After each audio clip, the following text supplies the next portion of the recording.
Bienvenue sur les news de Samir. Aujourd'hui, on va parler de l'actualité. En effet, par rapport, en fait, depuis que Trump a été élu, la situation dans le monde change pas mal. Alors, ce qu'il faut comprendre, c'est que à l'heure actuelle, Trump n'est pas le président américain. Trump n'est qu'un citoyen comme les autres à l'heure actuelle. C'est à partir de mi-janvier, si je me trompe pas, fin janvier, où réellement il deviendra le président. Donc voilà, c'est assez particulier les États-Unis sur comment se passe la transition. C'est plusieurs mois avant de donner le pouvoir au président suivant une fois qu'il a été élu. Et donc, nous avons des positionnements très particuliers de par le monde. Nous avons, par exemple, en Ukraine, Biden, la politique française, etc.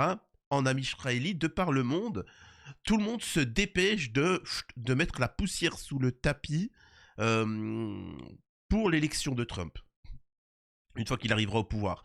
Et là, on a pu voir, comment il s'appelle, Biden avoir déjà dit il faut donner un maximum d'argent à l'Ukraine parce que une fois que Trump sera élu, c'est problématique. C'est ce qu'avait dit aussi Emmanuel Macron. Ils veulent mettre dans une situation où quand Trump va avoir le pouvoir, disons que ça va être tellement sale à gérer que le temps qu'il règle le problème, il ne pourra pas régler les problèmes sur le long terme, etc. Et ça, c'est mauvais. C'est mauvais. On voit qu'ils sont dans la précipitation. Alors, excusez-moi, j'ai digressé. Nous avons Biden qui a expliqué d'un seul coup, qui a pris la parole et qui a dit qu'ils autorisaient l'Ukraine à envoyer des missiles en plein milieu en plein territoire ukrainien. Il faut savoir que c'est des choses que se refusaient de faire, c'est-à-dire l'Europe, les États-Unis, etc. Parce que on rentre dans le sale là. Là, on rentre dans le vrai sale. Je vous ai toujours dit par rapport à Israël euh, que c'était respectable, entre guillemets. Une guerre est toujours sale, hein, je précise, hein, n'en déplaise aux commentaires que je vais recevoir. Une guerre, elle est toujours sale. Mais de tout temps, il y a quand même certaines valeurs. On touche pas aux femmes et aux enfants, on fait pas ceci, on n'empoisonne pas les puits. Enfin bref, on n'affame pas la population. Et donc, on voit que ce conflit-là est sur une ligne de front. C'est-à-dire que nous avons des Ukrainiens qui sont envoyés au front, des Russes qui sont envoyés au front. Alors parfois ils sont recrutés assez durement en Ukraine, mais au moins, voilà, on vise pas les femmes et les enfants, quoi. Vous voyez ce que je veux dire? Poutine, il vise pas les maternelles en Ukraine, et les Ukrainiens ne visent pas les maternelles euh, sur ce conflit-là, tout du moins. Donc déjà, voilà. Et là, vu que Trump va être élu et ils savent très bien que et je le répète, je sais, hein, c'est l'introduction, mais et je le répète, c'est difficile pour beaucoup en France de comprendre que les gens sont différents de vous. Trump, je le répète, il s'en fout de la Palestine, il s'en fout d'Amisraël. Je sais que les pro-palestiniens, ils sont un peu en panique quand je dis ça, mais il s'en fiche. Il s'en fiche de la Russie, il s'en fiche de la Corée du Nord, il s'en fiche de l'Iran, il s'en fiche de l'Ukraine. Il pense à son intérêt, aux intérêts enfin, aux intérêts américains. Et c'est la nuance. Et en fait, quand il s'occupe des dossiers ukrainiens, palestiniens, israéliens, etc., c'est déjà son premier. Vous comprenez? C'est son premier. Comment on peut appeler ça? C'est son premier mot d'ordre. C'est d'abord l'Amérique. Tu vois, qu'est-ce qu'il peut rapporter à l'Amérique? Et c'est pour ça que lui, il s'en fout de l'Ukraine, il s'en fout d'Amisraël. Lui, c'est il faut lutter contre la Chine. Voilà. Derrière, ça ne veut pas dire qu'il va pas soutenir un tel ou un tel. Et là, l'Ukraine, la Russie, il s'en fout. C'est une perte d'argent pour lui. C'est une perte d'argent pour nuire à la Russie qui n'est pas le premier danger. Tu vois, lui, le premier danger, c'est la Chine. Donc, il va, machin. La Corée du Nord, il s'en fiche, mais il se dit, ouais, les gars, faut aller. La Corée du Nord, c'est un petit truc, ça sert à rien. Allez, viens, on va aller faire la paix. Et il est parti là-bas, il a serré des mains et ça s'est apaisé. Faut bien comprendre. Là où Biden et le système démocrate, c'est quoi l'intérêt d'Amisraël? Je fonctionne en fonction d'Amisraël et je sacrifie le peuple américain pour les intérêts d'Amisraël et d'une certaine idéologie. Vous comprenez la nuance? Je sais que c'est très compliqué, hein. Donc c'est pour ça que la Russie ou des Palestiniens ou des choses comme ça peuvent se réjouir de Trump, parce que ça va mettre un coup d'arrêt un petit peu au financement. C'est comme si demain on avait un président français qui disait à partir de demain, on arrête d'envoyer des aides, de l'argent en Palestine, mais on arrête d'envoyer des aides aussi à Israël, on arrête de leur envoyer des centaines de milliards chaque année d'aides et aussi de l'armement. Voilà, c'est bon, c'est fini, ça ne nous regarde plus, on s'en fout, on passe notre chemin. Et ben les Palestiniens, ils vont être contents. Ils vont se dire, ah ben tant mieux, hein, parce qu'il faut savoir que Israël n'a ne produit rien. C'est-à-dire que c'est vraiment tous les jours, ils sont obligés de recevoir des armes. Et là, ça va équilibrer le combat en tête à tête. Comprenez le... J'espère être clair. Donc on va parler de ce sujet-là. Excusez-moi de cette longue introduction. Pensez à vous abonner, laisser un commentaire et partager un maximum les vidéos pour lutter contre la censure, etc. Merci pour tous les messages. Je sors d'une petite maladie. J'ai encore un petit peu les sinus enflammés, les yeux, etc. Mais on va pouvoir y aller et je vais vous faire tout plein de vidéos. Merci encore des messages de soutien.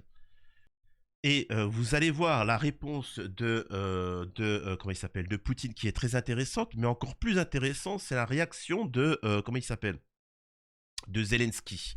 Mais pour commencer, Biden, alors il s'est exprimé, il a dit qu'il autorisait ces frappes, et ensuite regardez ce qu'il va faire. Il ne répond pas aux questions des journalistes, et regardez ce qu'il fait. Là, à gauche, à gauche, Biden à gauche. Oh, à gauche. Il est complètement perdu, le pauvre. Ah là là. Et c'est ça qui va nous emmener à la Troisième Guerre mondiale. Enfin, je sais pas, quand même. Un peu de dignité. Et il n'est pas idiot, hein, Zelensky. Hein. Il n'est pas idiot, il sait très bien que maintenant c'est fini. C'est-à-dire que ça sert à rien de provoquer la Russie maintenant alors que Trump a été élu. Et là, c'est vraiment... tu sais, c'est le pousser à la bagarre alors qu'il y a plus de raison. Écoutez ce qu'il dit. Aujourd'hui, on parle beaucoup dans les médias du fait que nous recevions l'autorisation de mener nos actions respectives. Mais les frappes ne se font pas avec les mots. Les missiles parleront d'eux-mêmes. Ils le feront certainement. En résumé, ce qu'il est en train de dire, c'est faut qu'on arrête. En résumé, c'est qu'on arrête de provoquer la Russie alors que ce n'est pas vous qui allez au conflit et ainsi de suite. Tu sais, c'est comme si il y avait un couple et la meuf, elle rencontrait un gars et puis elle commence à le vilipender, à le critiquer. Et ensuite, elle dit, vas-y, mon mari, va lui péter la gueule, vas-y. Puis tu sais, lui, il est un petit peu, ouais, mais bon, ok, d'accord, hein, je vais faire mon rôle. Et en fait, tu vois, c'est chaud, tu vois. Et elle continue à renchérir. Vas-y, espèce de bip, il va te... Et en fait, c'est comme ça que je vois. Et plutôt, au bout d'un moment, l'Ukrainien, au début, il a été, tu vois, pour se taper, tu vois. Ensuite, il s'est rendu compte qu'il perdait, tu vois, quand il a perdu toutes ses dents. Il se dit, c'est bon, maintenant, chérie, tu vois bien que je me suis fait déchirer la gueule. Et puis la femme, elle est toujours là en train de critiquer l'autre. Vas-y, mon mari va te péter ta gueule, il va te faire ci, il va te faire ça. Et au bout d'un moment, le mari, il dit, ouais, non, mais attends, tu sais, c'est pas... T'es bien gentil, mais c'est pas toi qui es sur le conflit, quoi. Incroyable. Bref, on va passer ce sujet, enfin cette partie. Donc Poutine a réagi par rapport aux propos de Biden et c'est exceptionnel, mais surtout la réponse de Trump. Écoutez. Dans la version mise à jour aujourd'hui, contre l'agression de la Russie par tout État non nucléaire, mais avec le soutien d'un État nucléaire, est proposé de considérer comme attaque contre la Russie. La Russie envisage également la possibilité d'utiliser l'arme nucléaire lors de la réception fiable d'informations sur un lancement massif de moyens d'attaque aérospatiale et leur traversée de notre frontière de l'État. Cela comprend les avions stratégiques et tactiques, ainsi que des missiles de croisière, véhicules hypersoniques et autres véhicules de livraison. La Russie se réserve le droit d'utiliser des armes nucléaires en cas d'agression, y compris si l'ennemi utilise des armes conventionnelles, constitue une menace critique. Donc là, on voit bien que là, clairement, ça veut dire que avant de partir, en fait, c'est vraiment, il renverse la table. Les démocrates se disent, avec Trump, ça va être la misère, donc ils se disent, on va renverser la table, et c'est exceptionnel. Voilà, allez, on provoque. Et directement, nous avons Emmanuel Macron qui ose dire que, comment il s'appelle? Poutine ne veut pas la paix. C'est un espèce d'hypocrite, va. Votre homologue, M. Scholz, François allemand, a parlé à Poutine vendredi dernier. Zelensky a dit que c'était ouvrir la boîte de Pandore. Est-ce que vous êtes du même avis que M. Zelensky ou est-ce que vous jugez que parler à Poutine en ce moment, ça peut être utile? Je pense surtout qu'aujourd'hui, Alors le son il est mauvais, donc on va lire l'article, ça va être mieux. Le président français a réagi quelques heures après une attaque massive russe sur l'Ukraine. Il n'a pas exclu de reparler à son homologue russe. Mais en fait, pour savoir, en fait, il y a le président, comment on appelle ça, allemand, qui a appelé, depuis que Trump est passé, ils appellent tous Poutine en disant ouais mais finalement on veut la paix, c'est pas moi, c'est l'autre qui provoquait, qui me chauffait, etc. Et ainsi de suite. Ils font tous ça maintenant, ils font tous ces hypocrites. Le problème c'est qu'encore une fois, nous les Français, on va prendre tout, on va prendre l'agro, on va tout prendre sur nous. Voilà. Comme des idiots. Biden essaye de faire du sale à Trump.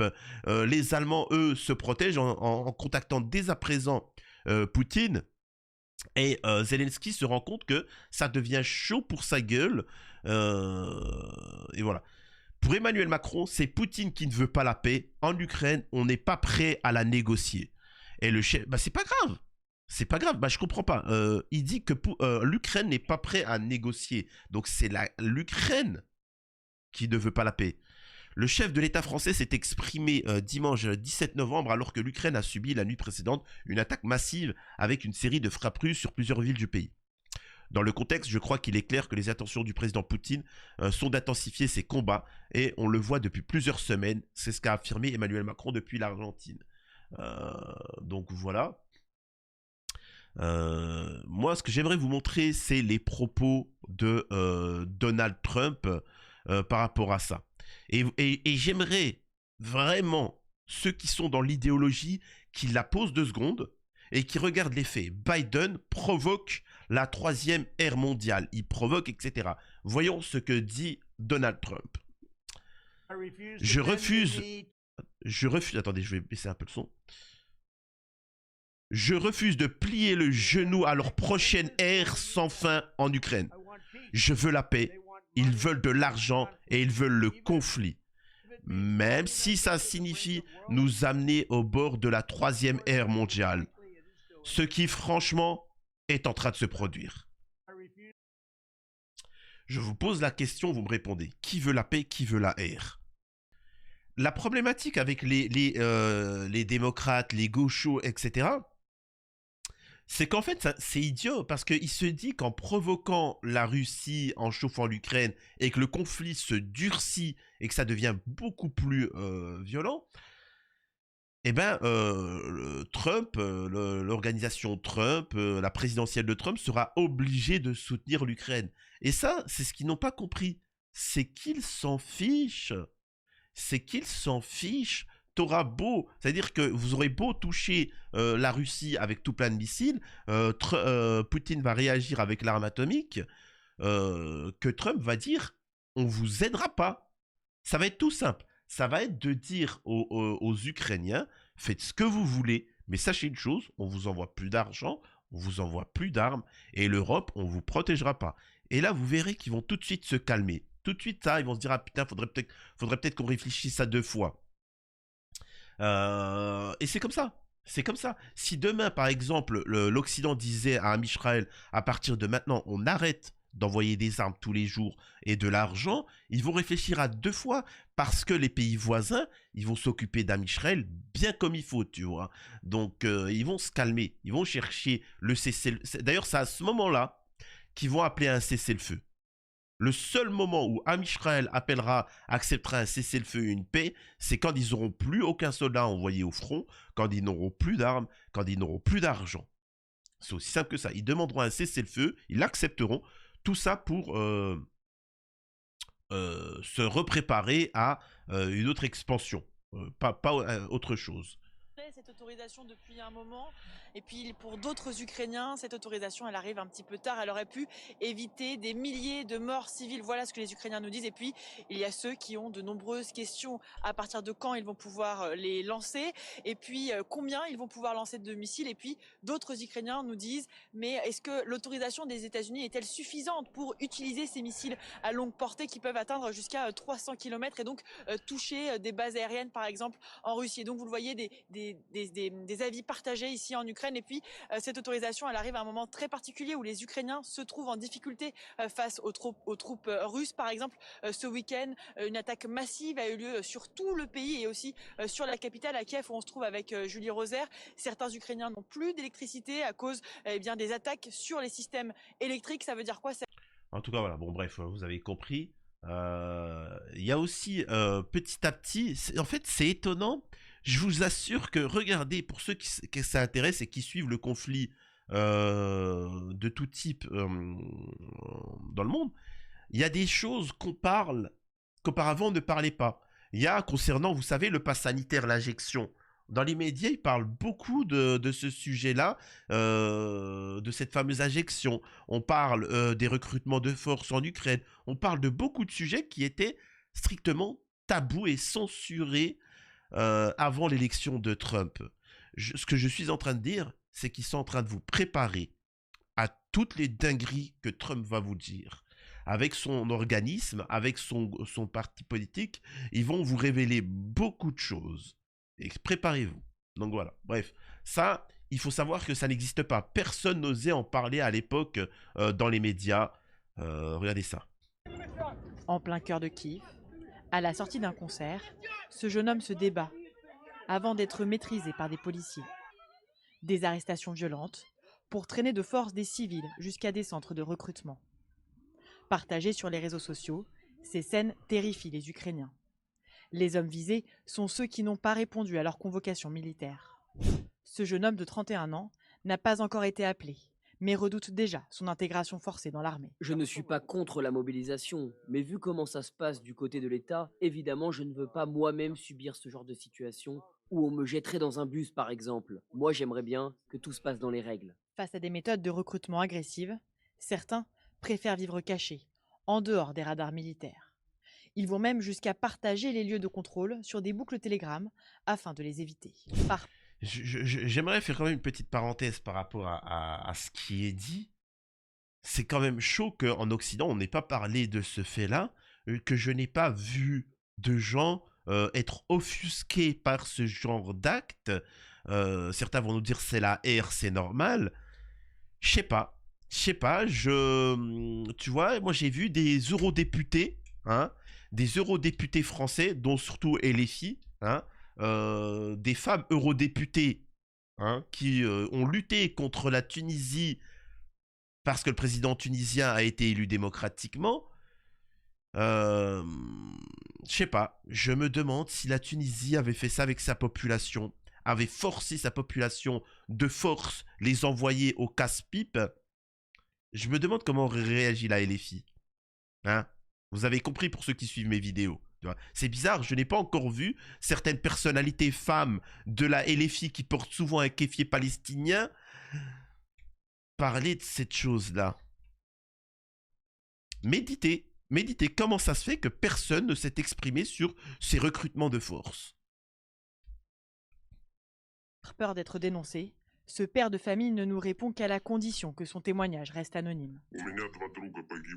J'ai des amis qui sont morts à la guerre parce qu'on les a jetés dans un bus et envoyés en enfer. Depuis le début de la guerre, Oleg vit confiné, sans emploi. Cet ancien chauffeur de taxi survit grâce à l'aide de ses amis. Je reste à la maison, je sors seulement de chez moi pour sortir les poubelles ou pour aller dans une petite supérette qui se trouve dans l'immeuble d'à côté. En dehors de ça, je ne bouge pas, je ne sors jamais d'un périmètre d'1 kilomètre. Face à la progression de la Russie, l'Ukraine prévoit de mobiliser 160 000 soldats supplémentaires. Et ça, malheureusement, je le dis et j'ai été le premier à le dire, avant le début du conflit, je disais il faut la paix. Il faut la paix, il faut discuter, il faut négocier, il faut la paix. Parce que la problématique d'une ère, c'est que on va discuter tôt ou tard, mais quand il y aura eu des millions de victimes. Et ça, c'est pas cool, parce qu'en définitive, la vie humaine, elle est sacrée. Donc, est-ce qu'on peut discuter avant? Est-ce qu'on peut discuter et ainsi de suite?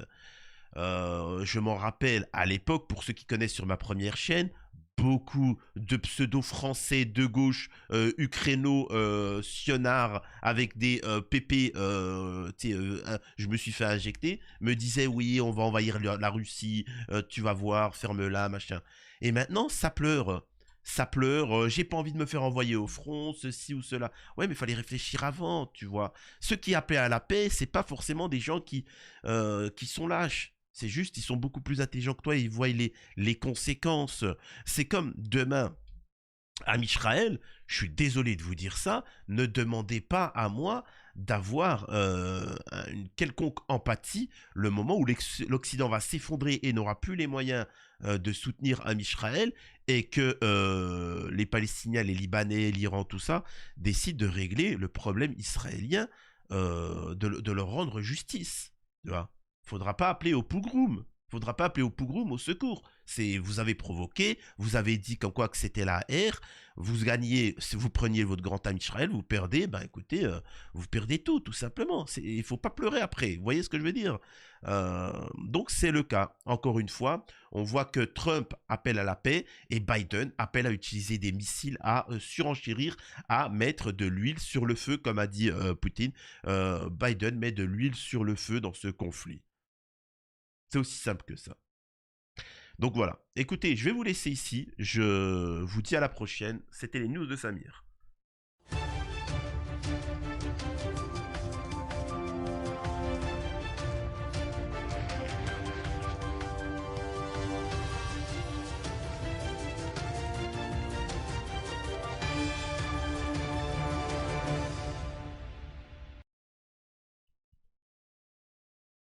En étant malade, je me suis rendu compte d'un truc, c'est qu'il y a des gens, ils ont un problème avec la maladie. Vraiment. Et j'ai vu en commentaire parfois, ouais, putain, faut que tu fasses ça. Oui, merci des conseils, j'applique, vous inquiétez pas. Ouais, j'ai eu un commentaire, il est marrant. Tu m'as pas écouté. C'est pour ça que t'es encore malade. Les gars, j'ai eu quelques jours de maladie, je vais beaucoup mieux. Calmez-vous, c'est normal d'être malade. Et encore que, ça fait 3 ans que je fais des vidéos, je suis pas tombé malade vraiment, à part 1 ou 2 fois. Calmez-vous les mecs, c'est normal d'être malade parfois. C'est un truc, vous avez un problème, hein. Vraiment, vous avez un problème avec la maladie. Hein.